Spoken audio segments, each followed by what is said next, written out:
السلام علیکم ناظرین، میں ہوں میاں ندیم احمد، آپ دیکھ رہے ہیں 94 نیوز۔ ناظرین، پاکستان ترقی کرتا ہوا ملک ہے جہاں پہ اگر ہم دیکھتے ہیں تو لٹریسی ریٹ ابھی بھی بہت پیچھے ہے۔ پاکستان کی 60% آبادی نوجوانوں پہ مشتمل ہے، اور پاکستان میں اگر ہم تعلیمی معیار دیکھتے ہیں تو تعلیمی معیار کے حوالے سے بہت سارے سوالات جو ہیں وہ بھی جنم لے رہے ہیں۔ بجٹ کی بات کریں تو بجٹ میں بھی ابھی بہت کم پیسے جو ہیں وہ رکھے جا رہے ہیں۔ اگر پرائیویٹ سیکٹر نہ ہوتا تو شاید پاکستان کے بچے جو ہیں وہ تعلیم سے محروم رہ جاتے ہیں۔ آج ہمارے ساتھ مہمان شخصیت معروف ماہر تعلیم ہیں، عرصہ دراز سے تعلیمی میدان میں اپنی خدمات سر انجام دے رہے ہیں۔ آپ چیئرمین ہیں آل پاکستان پرائیویٹ سکولز الائنس کے۔ صداقت حسین لودھی ایڈوکیٹ ہیں آپ۔ لودھی صاحب، ہم آپ کو اپنے پروگرام میں خوش آمدید کہتے ہیں۔ جی تھینک یو، بہت شکریہ جی۔ لودھی صاحب، آپ عرصہ دراز سے پرائیویٹ سیکٹر میں جو ہے وہ موجود ہیں۔ آپ پاکستان کے تعلیمی نظام کو کیسے دیکھ رہے ہیں کہ ایک پبلک سیکٹر ہے اور ایک طرف پرائیویٹ سیکٹر ہے، دونوں کو آپ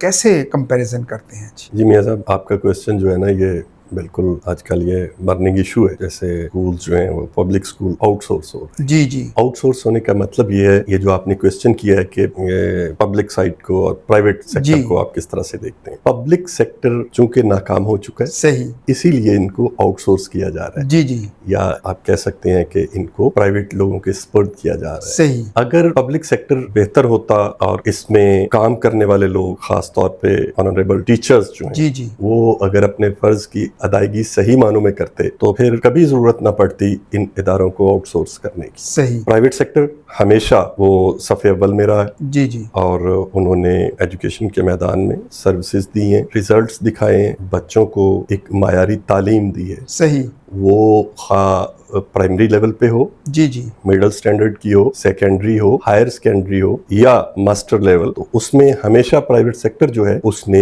کر کے دکھایا ہے اور ریزلٹ دیا ہے۔ یہی وجہ ہے کہ پرائیویٹ سیکٹر کی ان سروسز کو دیکھتے ہوئے، پرائیویٹ سیکٹر کی ان تعلیمی خدمات کو دیکھتے ہوئے، بلکہ میں یہ کہوں گا کہ پرائیویٹ سیکٹر کے اس جذبہ کو دیکھتے ہوئے سکولز کو آؤٹ سورس کیا جا رہا ہے اور پرائیویٹ ایجوکیشنسٹ جو لوگ ہیں ان کے حوالے کیا جا رہا ہے۔ اور ابھی تک جو آؤٹ سورس سکول ہوئے ہیں ان میں اگر آپ دیکھیں پرائیویٹ سیکٹر کا کردار، تو انہوں نے اس میں انرولمنٹ میں بے حد اضافہ کیا، اور جو کوالٹی ایجوکیشن ہے جی جی، وہ وہاں پہ دیا جا رہا ہے، اور خاص طور پہ پیرنٹس کا اعتماد جو ہے وہ پرائیویٹ سیکٹر پہ بڑھا ہے۔ اچھا لودھی صاحب، عام طور پہ جو سرکاری ادارے ہیں وہ یہی کہتے ہیں کہ سرکاری تعلیمی ادارے جو ہیں، پبلک سیکٹر کے جو تعلیمی ادارے ہیں، ان کے اساتذہ ویل ایجوکیٹڈ ہیں، ان کے پاس وہ بڑی ڈگریاں جو ہیں ان کے پاس وہ ہوتی ہیں، لیکن جب ہم نتائج دیکھتے ہیں تو وہ پرائیویٹ سیکٹر جو ہے ان کے پاس زیادہ ہوتی ہیں۔ اس کی کیا وجوہات ہیں؟ اس کی وجہ یہ ہے میاں صاحب، ویسے تو جس طرح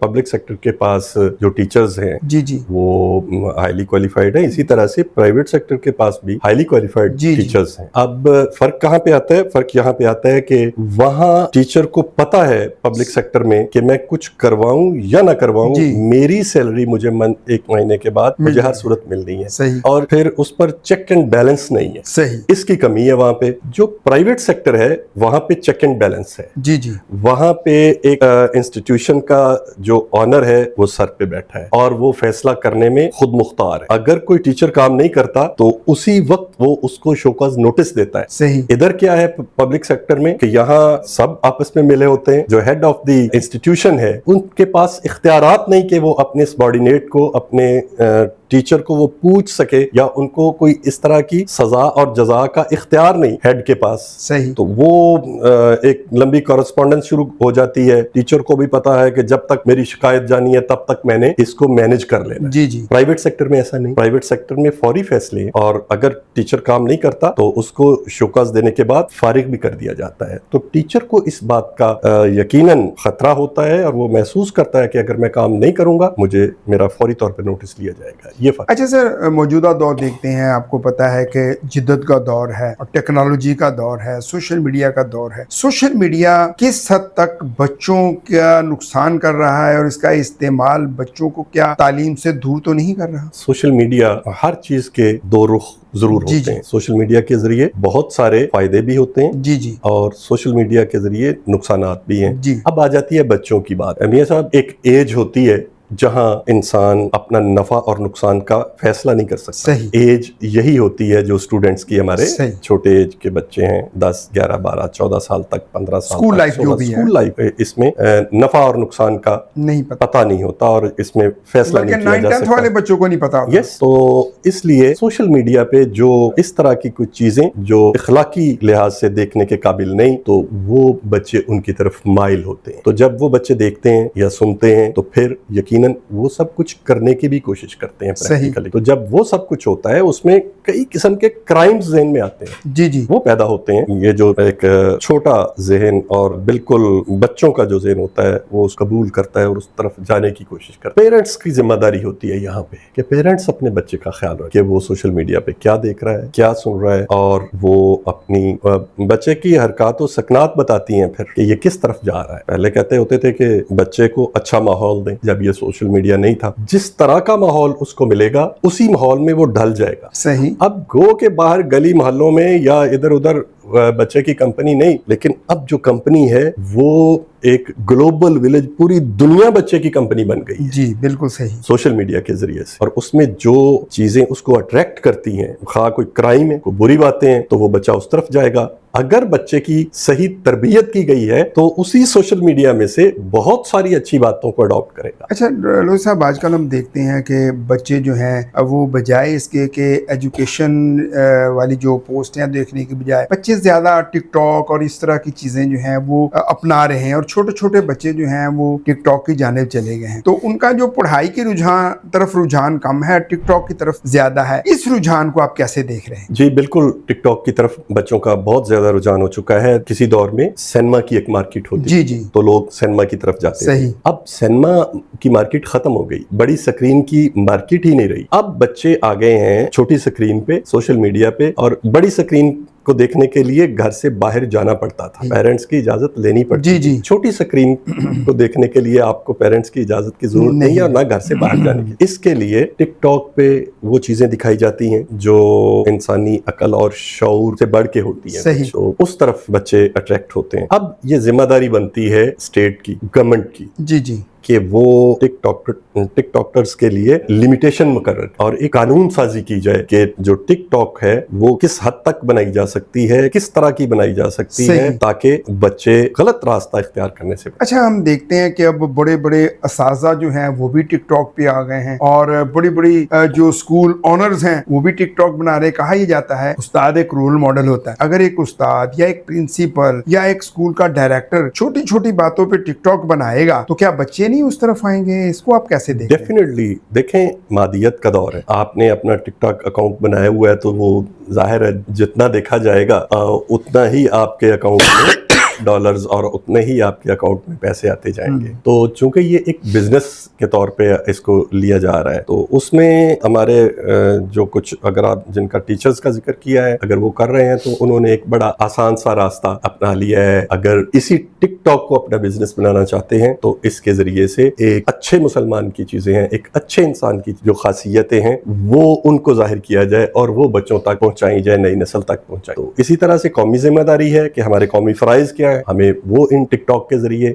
लोगों तक पहुंचाने चाहिए। तो ये टीचर्स को भी, या जो भी लोग टिकटॉक के जरिए अर्निंग कर रहे हैं या टिकटॉक को उन्होंने अपना एक बिजनेस बनाया हुआ है, वो अपनी मजहबी और कौमी जिम्मेदारी को समझे। इसके अलावा देखें, इंसान है, इंसान बाज़ औक़ात ये चाहता है कि मैं माशरे में पहचाना जाऊं। जी जी। और कुछ लोग तो अपनी स्किल्स की वजह से पहचाने जाते हैं, और कुछ लोग यकीनन उनके पास ऐसी चीजें होती हैं, ऐसे फन होते हैं कि वो उनके जरिए पहचाने जाते हैं। लीडर्स हैं, अपनी लीडरशिप के जरिए से, अपनी बातों के जरिए से, अपने आइडियाज के जरिए से वो लोगों में पॉपुलर होते हैं। क्योंकि ये सोशल मीडिया है, अब जिसमें कोई चीज नहीं है, मैंने ये देखा है, ना वो लीडर है, ना उसमें कोई स्किल है, ना उसमें कोई और खूबी है, तो उन्होंने बड़ा आसान सा तरीका ये ढूंढ लिया है अपने आप को पॉपुलर करने का, अपने आप को दूसरों को दिखाने का।